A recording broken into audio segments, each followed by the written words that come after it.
E sobre estes assuntos, nós vamos contar agora com a presença de Wellington Calazans, a partir de Estocolmo. Wellington, boa noite e seja bem-vindo mais uma vez à Hora 10, edição de noite. Boa noite, Dorival D'Alessio. Boa noite a você assistindo ao canal TPA Notícias, aqui no Hora 10. É um prazer. Um cumprimento especial hoje, no dia 8 de março, às mulheres, né? Por isso, esta importante efeméride internacional. Certo. Wellington, seja bem-vindo. Olhando para os factos que fazem atualidade, 6 meses depois, esta questão da sabotagem aos Nord Streams voltam aqui à atualidade. As acusações começam a ganhar agora novos contornos. Há outras variantes que vão sendo apresentadas, diferentes das que inicialmente foram sendo aqui também avançadas. Como é que nós podemos então analisar aqui estes novos contornos à volta desta sabotagem que não está ainda concluída a investigação? As investigações seguem, mas já temos aqui novos dados à volta da mesma.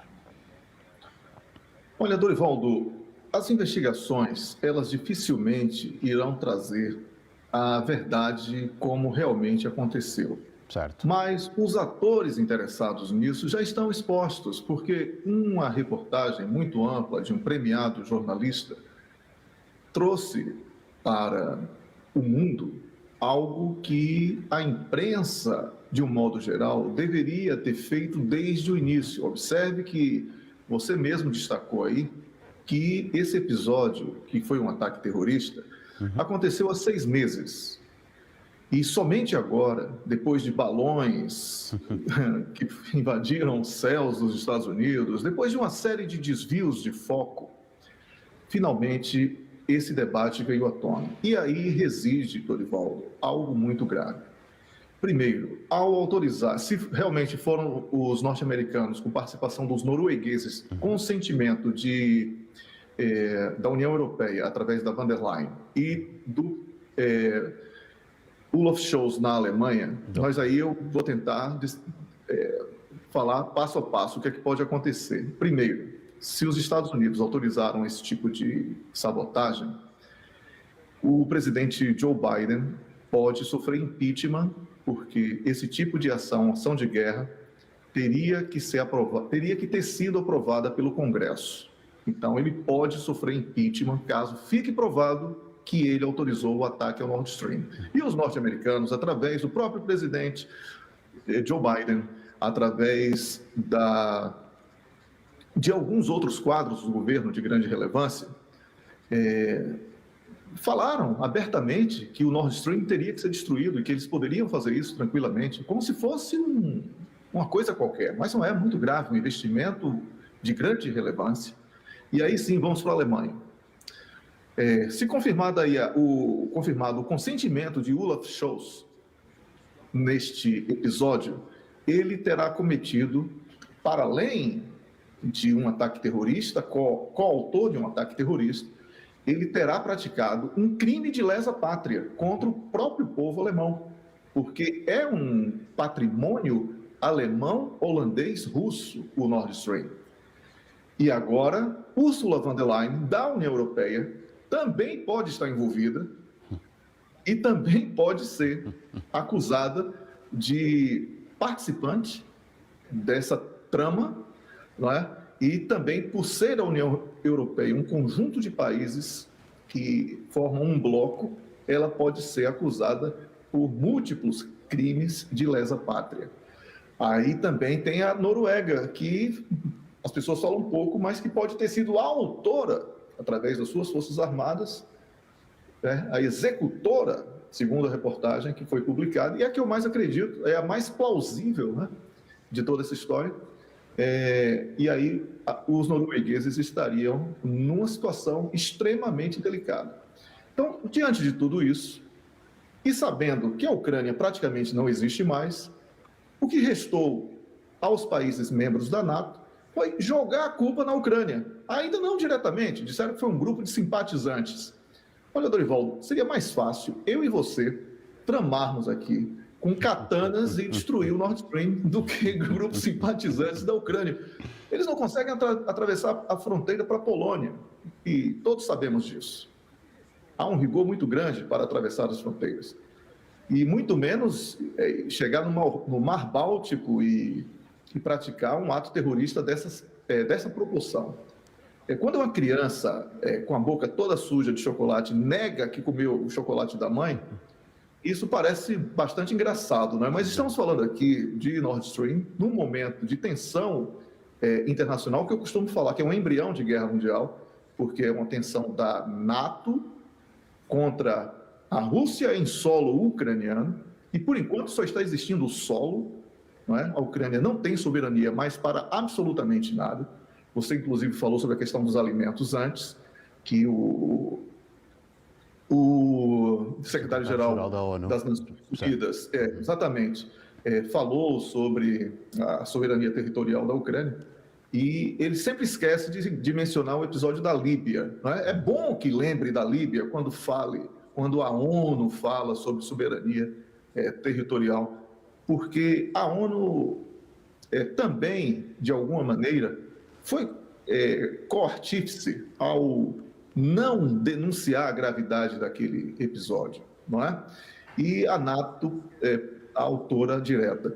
Mas voltando aqui ao tema, essa questão dos alimentos não depende da Ucrânia, isso depende muito mais dos países membros da NATO suspenderem as sanções impostas à Rússia para o setor agrícola, porque ao falarem de que há uma crise alimentar iminente caso esse acordo não seja renovado, eles ignoram que um dos maiores produtores, não só de alimentos, mas também de fertilizantes do planeta, são os russos. E se eles impõem à Rússia barreiras para que eles comprem, paguem e vendam, eles não estão lutando contra uma crise alimentar. Eles estão transformando uma potencial crise alimentar em uma ferramenta de guerra contra a Rússia, assim como aconteceu com o SWIFT, no caso de transferências bancárias internacionais. Então, Dorivaldo, é uma guerra muito grande, com diferentes engrenagens, e nós não podemos aqui acreditar em qualquer versão que saia a partir do jornal New York Times, que não é um órgão de imprensa nesse caso, é uma espécie de máquina de propaganda de guerra dos Estados Unidos da América. Não há credibilidade alguma no New York Times para defender que foi um grupo pró-ucraniano. É ser muito ridículo. E como eu tenho costumado falar aqui, o jornalismo morreu no primeiro dia da guerra, no dia 24 de fevereiro de 2022, nesse episódio da Ucrânia. Certo. Wellington, a Rússia volta aqui a pedir a investigação da ONU sobre a questão do Nord Stream. Estaria aí, se calhar, o caminho mais viável para se encontrar uma versão, digamos, que seja um pouco mais convincente, ou pelo facto de ser a ONU aqui solicitada, envolvida nesta possível investigação, as coisas não deviam também ser vistas assim, com tanto positivismo? Olha, Dorival, o que a Rússia quer é oficializar a reportagem que foi feita com informações cirúrgicas de pessoas de dentro dos Estados Unidos da América e pessoas da inteligência da Rússia. Essa investigação já está feita, a verdade está posta. É aquela reportagem que deveria ser assinada como relatório, porque as fontes são incontestáveis. Então, o que os russos é ganhar um poder de barganha oficial, provando, porque nunca esqueça, você que está me assistindo também, nunca esqueça, que a NATO está acusando a Rússia de prática de terrorismo.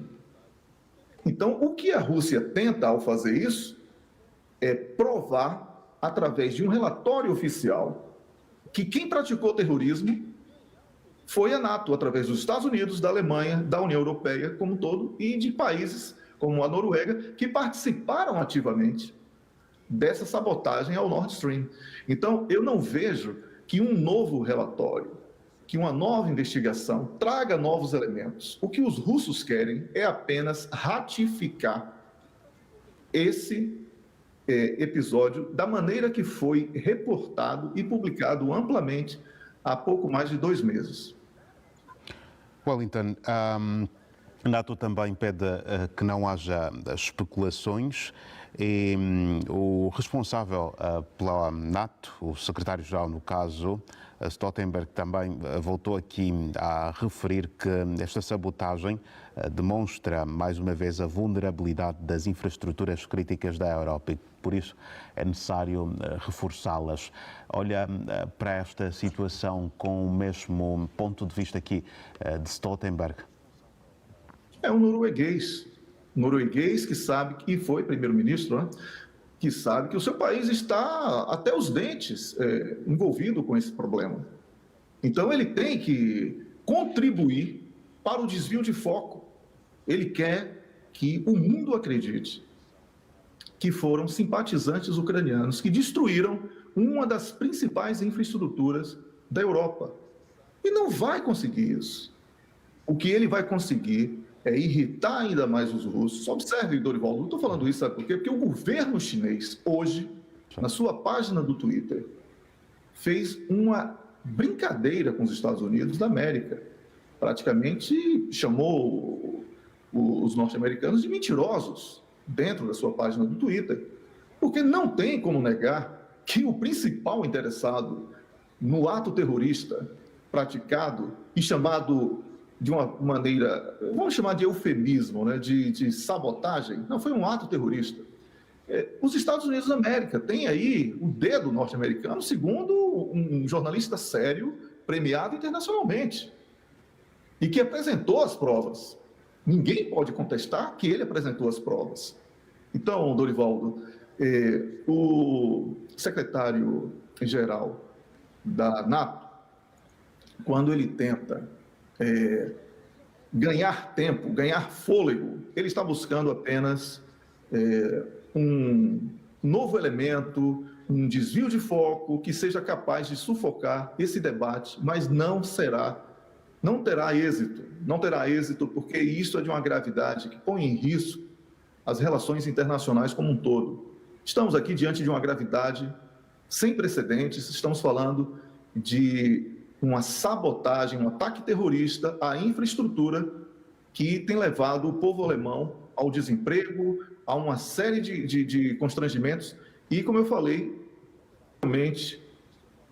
provavelmente com a participação do próprio primeiro-ministro alemão. E isso realmente é muito grave e a imprensa não pode ignorar a gravidade disso, porque é aí que nasce um dos elementos mais graves da escalada de toda essa guerra. Wellington, alguns peritos à investigação levantam também aqui a expressão operação de bandeira falsa. Como é que podemos aqui entender este aspecto aqui mencionado? Pois é, o que é que eles tentam dizer com isso? Que foram os russos que praticaram um ato contra o próprio patrimônio, que deixou de ganhar dinheiro de um gás que alimentava boa parte da economia russa para ganhar algum poder de barganha. Não há quem acredite nisso. Eu acredito que o roteirista de cinema que tentou contribuir para a nova mentira foi infeliz nessa tentativa. Dorivaldo, é importante aqui fazermos mesmo essa ironia que eu estou procurando fazer, Sim. porque eu não consigo sorrir diante da gravidade, mas nós estamos realmente aqui falando sobre algo de extrema importância e de extremo risco para o planeta, porque são potências nucleares. Certo. E alguém atravessou a linha, aquela chamada linha vermelha. Hoje, aqui em Estocolmo, inclusive eu estava lá no Ministério das Relações Exteriores, houve um encontro entre autoridades da União Europeia, oficiais e políticos da União Europeia, e todos eles comentar esse tema. Ninguém quis comentar esse relatório que teria sido apresentado pelo New York Times e um jornal alemão. Sabe por quê, Dorivaldo? Porque é uma história sem pé e nem cabeça. Ninguém quer dar um palpite sobre algo tão bizarro. Então, eu acredito que esse tema deva ser aprofundado e, certamente, com o apoio de China e outras nações, a Rússia conseguirá manter vivo o debate sobre esse ato terrorista contra o Nord Stream. Wellington, vamos aqui trazer um outro assunto que acabou já também por tocar em alguns aspectos enquanto analisávamos aqui a questão do Nord Stream, mas é esta terceira visita do secretário-geral da ONU à Ucrânia. Que impressões é que podemos tirar? Quais são, pelo menos, as principais? Como eu falei, para que as Nações Unidas consigam provar que existe um interesse em combater o risco de uma crise alimentar, é preciso que todas as sanções aplicadas contra a Rússia nessa vertente da produção de alimentos sejam suspensas. Do contrário, a única interpretação possível é de que, a pretexto do risco de uma crise alimentar, as Nações Unidas impõem sanções à Rússia e acusam a Rússia de ser a culpada por uma crise. Então, Dorivaldo, não há como cobrar da Rússia, cobrar um sucesso e torcer contra, para facilitar a compreensão do nosso público. Então, eles torcem contra a Rússia e cobram o sucesso do combate a uma eventual crise alimentar. Então, sem o diálogo direto com a Rússia e sem a suspensão de sanções para a vertente da produção de alimentos, qualquer tipo de argumento que seja levantado sobre riscos de uma crise alimentar serão argumentos falsos, cínicos e que não revelam a verdade das intenções de quem está servindo como intermediário nesta negociação. Wellington, muito obrigado por mais uma presença aqui no Hora desta noite. Vamos querer contar consigo em próximas oportunidades. Até lá, um grande abraço e boa noite. Eu que agradeço, Dorivaldo. Boa noite a você, ao nosso público e até a próxima oportunidade. Um grande abraço. Obrigado, grande abraço.